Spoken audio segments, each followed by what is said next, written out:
Hello, hello, hello, everybody. And finally, yes, I'm finally online. Yeah. And doing a reading and hopefully without interruption. It's been so crazy. It's like every time I tried to go online and do a reading, something would intervene, and I wasn't able to get one going. I don't know. It's been going like that for a while. I don't know why. I really don't know why. But anyway, I've got this new deck, okay, and it is called the Metaphysical Cannabis Oracle deck. That's the little guidebook, the book that I don't ever use. Seriously, I don't ever use it.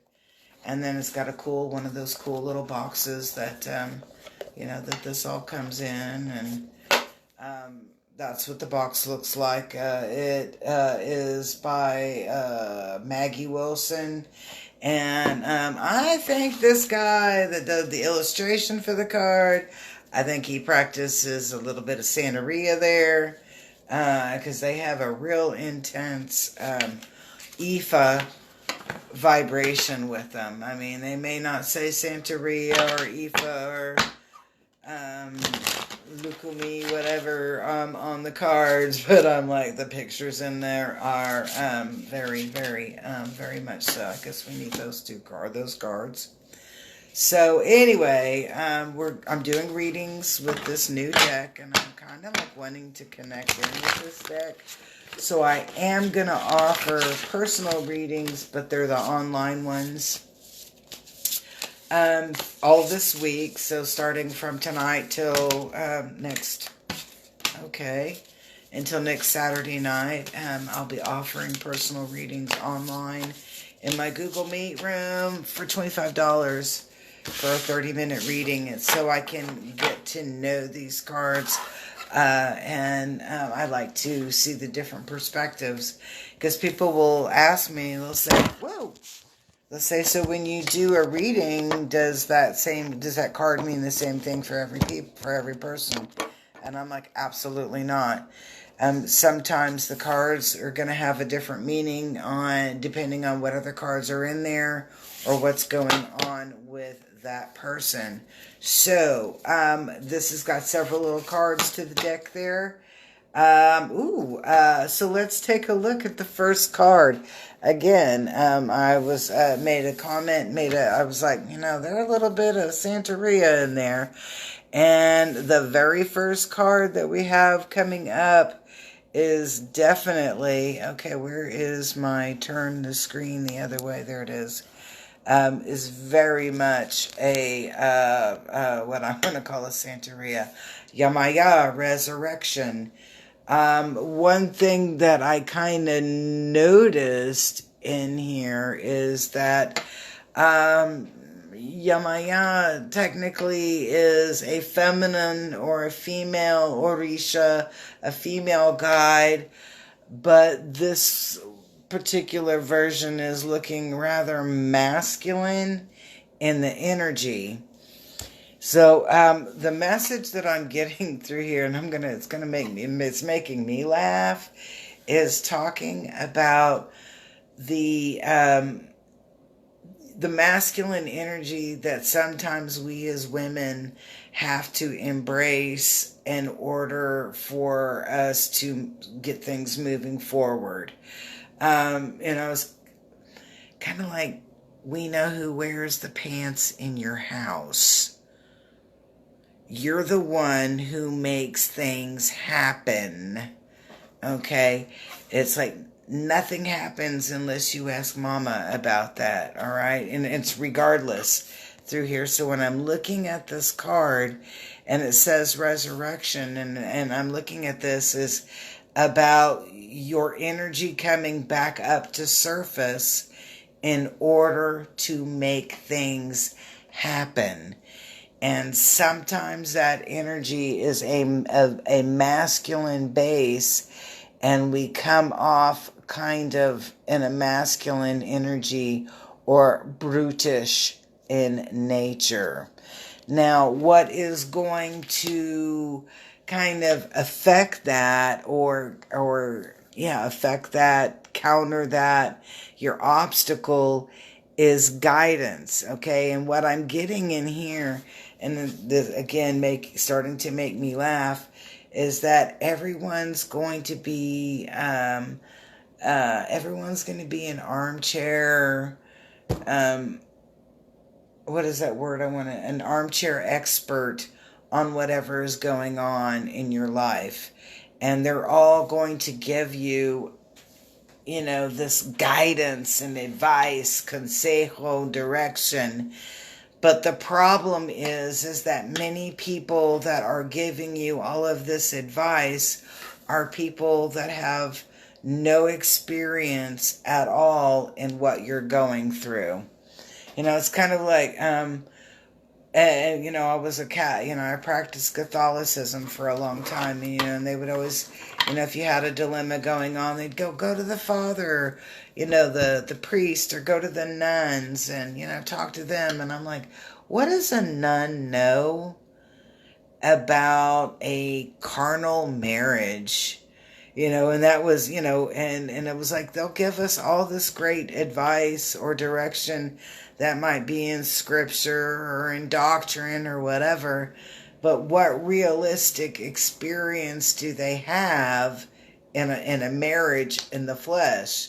That was always my thing. And so when I look at this card, this is, the obstacle that we're talking about is that everybody's an armchair expert and wants to give you advice, but none of them have experienced what you're going through. So it's like this advice is, again, like the nun telling you how to be a good wife. What does the nun know about being married? So this is, we're looking at, you're having this resurrection of energy and you're facing challenges or obstacles and you got to make things happen. And here is everybody giving you advice, but nobody has a clue on what you're doing or what you're going through. Now, what I do really dig about this card right here is Ochun, and Ochun is justice. In this particular instance. And I'm going to say Ochun is the energy of holding our head up high. Ochun is the energy of holding our head up high. And so what I'm seeing in this card is that regardless of all of the bogus direction and advice, consejo that you're getting, you are actually able to make things happen. You are able to make things happen. Justice. So it's what seeds you plant will be the what you harvest. Now, this is like the second time I've seen this ding dang card. And I'll tell you what I get in this card here, and this is it says metaverse on here and the word witch. But what I get in here is manipulative energy. And I'll tell you why I get the manipulative energy. There's a dropper and there's a solution, and they're adding this solution, and then you start seeing this change here, right? So this is a thwarted effort. So someone trying to manipulate what you are doing or what you're having going on in your life, they're trying to manipulate that, but it is thwarted or cast off to the side. They don't have a lot of they don't have the ability, the energy, the resources, whatever, to really throw a strong obstacle in your path. So things are really good and strong for you. And it's like that childhood saying, I'm rubber, you're glue, whatever you say bounces off me and sticks to you. When I look at this card, it's like whatever they are trying to push in your direction to manipulate or change it being upside down, they can't affect you, especially, because I'm getting kind of somebody just wanting to throw crap in your direction, and it's just like, sorry, I'm rubber, you're glue. The hate you send bounces off me and sticks to you. That's the message through there. And I'm like, it sounds kind of childish, but I'm like, it's not really childish. It's this realization or reality, being able to look at it and go, I'm not going to be affected by your nonsense. I'm good with me, and I'm moving forward, and I'm moving strong. And, our haters don't like to hear that. People that don't love and support you for who you are, they don't like to hear that. They do not like to hear that. And again, when I was just talking in the card right before that, and that was that witch upside down, remember I'm saying that they're trying to manipulate things? Actually, what happens in here, and I really kind of like this card. Let me see if I can make it come in a little bit better. There we go. All right, so this is about our ego and the death of our ego. So remember the hater from the card before? You get to watch them fall apart in essence. Okay, and some of you were over there going, oh my gosh, you mean it's kind of like whatever they're doing isn't going to work, and it sticks back on them, and I get to watch their fall from grace. I'm not sure I'm cool with that, okay? All right, so let's just talk a little bit about somebody and their fall from grace. People have to be accountable for the choices that they make, whether they are good choices or bad choices.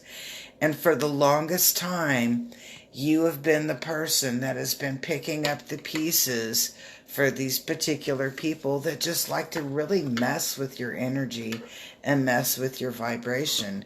They like to manipulate and try to make things look, like they're chaotic in your world, and their world is so awesome, when it's actually the reverse of that. It's the flip. They have all of this stuff going on, and you are trying to make good things happen, and they don't want you to do that because you're going to supersede them.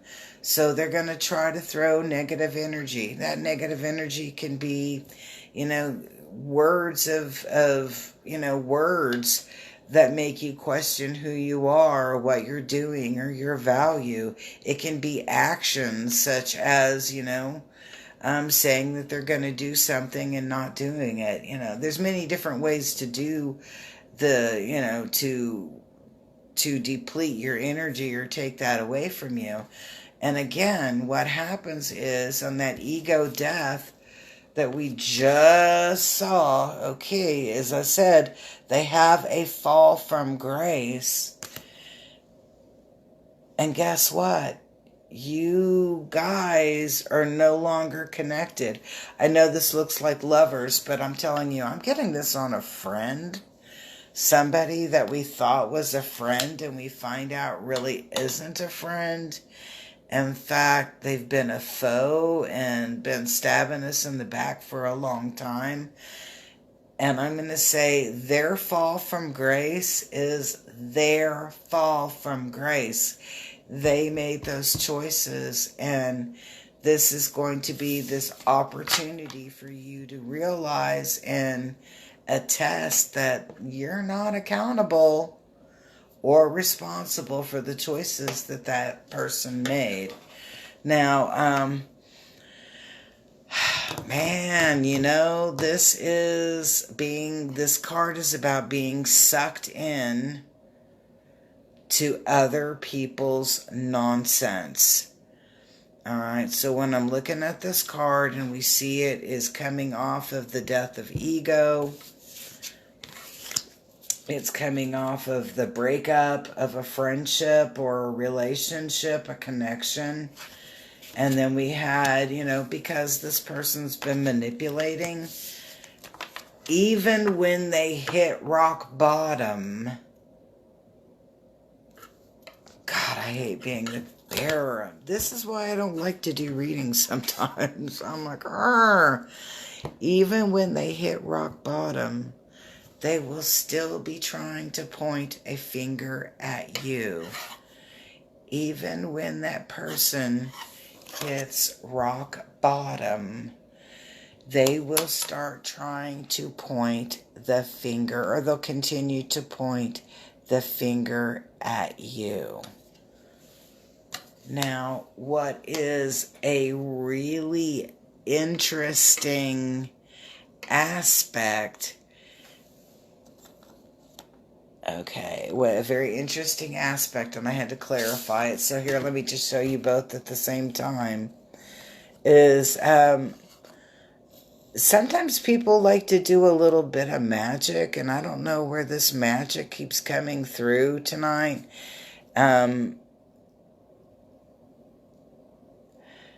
Their magic backfires, okay? And I'm just going to,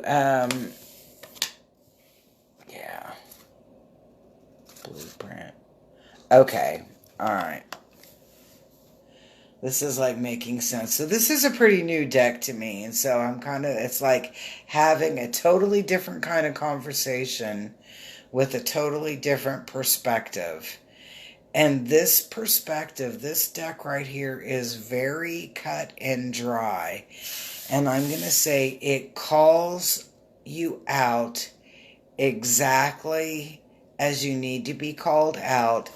And it calls out whatever is happening around you as authentically as it can. It's like, man, this deck does not play. When this deck says this person is a schmuck, this person is bad news, they're not doing that. Oh, Becky, it's probably not a good idea for you to hang out with that person. This deck is coming across like, look, they are bad news. They are bad people. They are bad energy. They are, juju to the, 10th power. Get the hell away from it, okay? And that is what I'm seeing in here.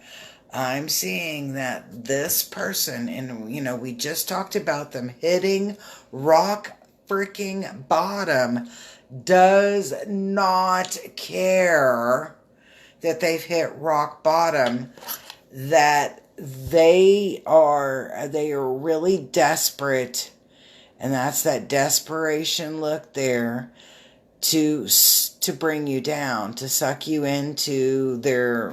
back into their hole. I'm going to say on this one, you are very connected with looking up and looking forward, that they can try to bring you down as much as they can, but you have the same gifts and talents that can be used for good or bad, and you choose to do things with a different perspective.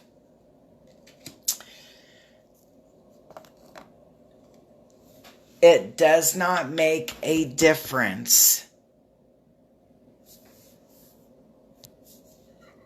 It does not make a difference at all what negative vibrations are sent your way.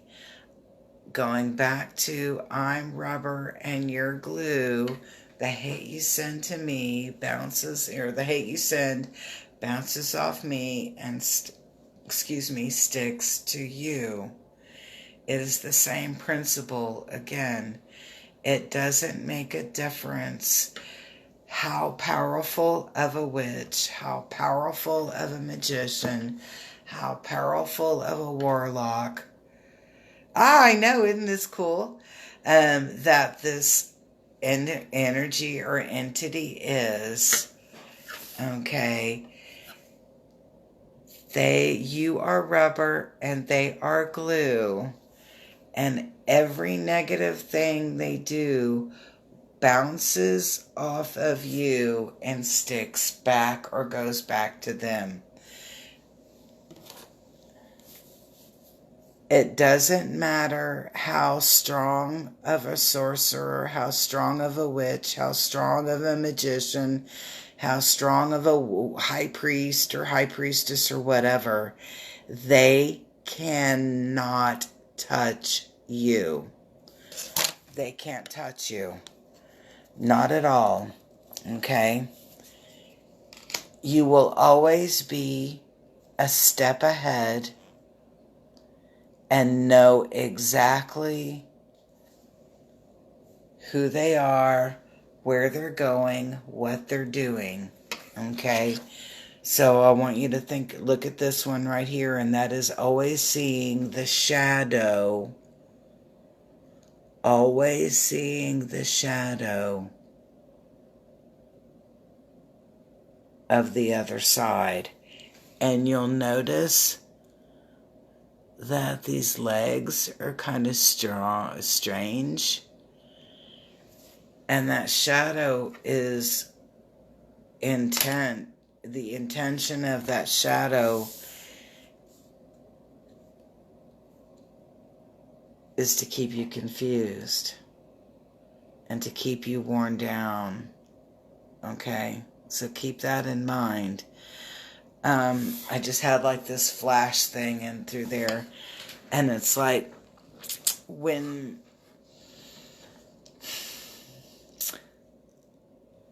often as nurses or physicians or whatever, that we healers, whatever, whatever, if you're in a position where you're guiding or working with other people, that sometimes you get yourself into a place where you have a patient or a client that very much challenges your personal feelings, especially about self. And a lot of the things that you notice in that person that you don't like are things within yourself that you don't like. All right? So when I'm looking at this card and I'm seeing that vision, and it says vision, and I'm looking at this and I'm like, what happens here is that we see a lot of ourselves, those negative aspects that we don't like, that we don't acknowledge, that we don't really want to acknowledge or appreciate. And those are the things that we notice in our challenges, or those that are obstacles to us. One of the things that we learn out of this is unconditional love. And that unconditional love is, and it says blueprint here, isn't about other people.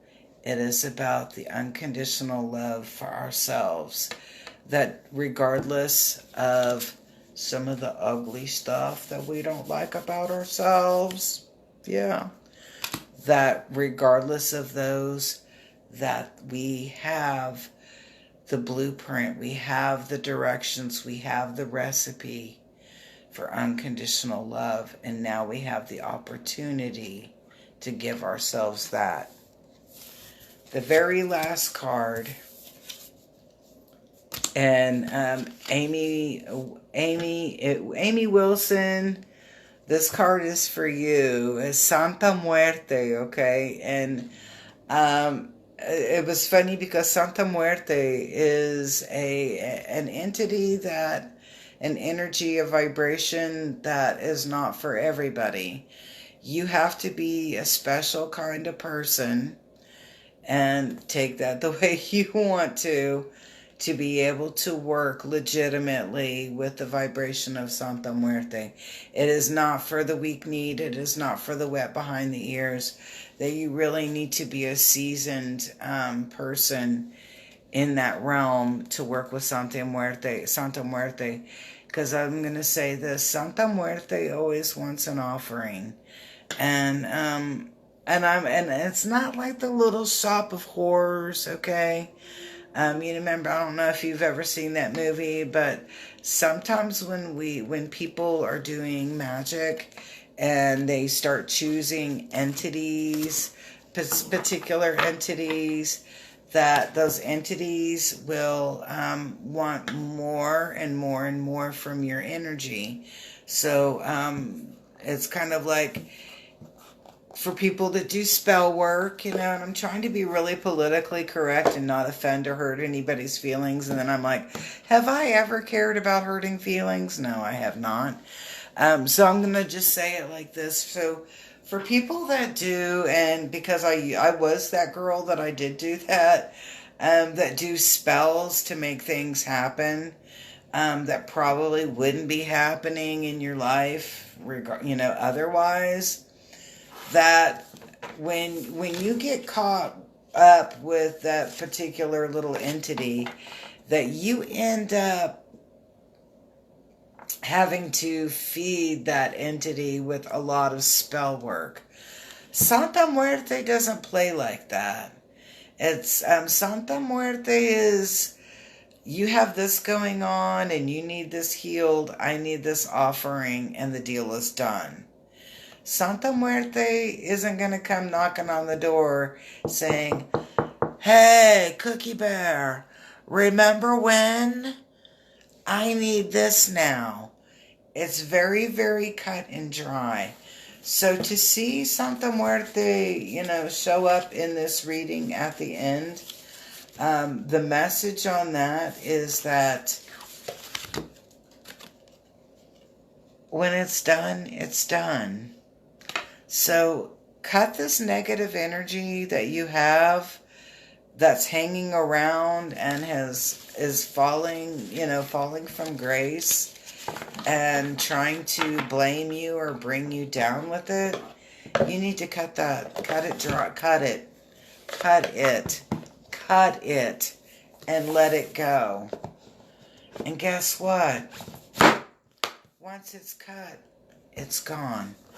So, yeah, this is a little bit of a crazy thing here. This, Metaphysical Cannabis Oracle deck. It is very cut and dry. Will probably tell you things that you're like, I'm not sure I really wanted to hear that. But sometimes we need to hear those things so that we can grow and we can move on. So, if you would like an online reading, and it looks just like this, but me and you were talking back and forth. If you'd like to do an online reading this week, I'm offering them. It's this deck, 30-minute reading, $25, Cash App, Venmo. If you'd like to do a reading, give me a text. Text me, don't call me. Text me. Because if I'm at work or I'm with a patient or with a client or doing a reading, I can't answer your call. But if you text me, I can answer the call as soon as answer your text as soon as I'm available and get you taken care of. So my number for text is 405-549-3766. And I'd love to do a reading for you with this crazy deck. Like I said, she's very cut and dry. Yeah, I'm like, Yeah, I was like trying to make it politically correct. I didn't want to hurt my feelings. I didn't want to hurt my feelings, and I didn't want to hurt your feelings. So, well, I gotta go home. I gotta get ready. I gotta go to bed or something like that. Yeah. Because I got to work over in Moore, but I will be at the dispensary, Big Buds. That's where I work. It's my other gig tomorrow all day. I'm open from 9 a.m. to 9 p.m. Come see me, learn about microdosing, learn about using this wonderful plant medicinally and safely. You know, I had a guy that said to me, it's not that hard to sell weed to a stoner. Not everybody is a stoner. Some of us really believe in plant medicine and believe in the efficacy of it. And I would love to help you with your journey. So peace, love, and harmony. I love doing that. I'm so happy to be back. I've missed you guys. I can't wait to see you again. So, I might bring a couple decks with me to work tomorrow, and if it gets really S-word, S-L-O-W, I'll do a reading tomorrow. At least one card. Bye. Have a good night.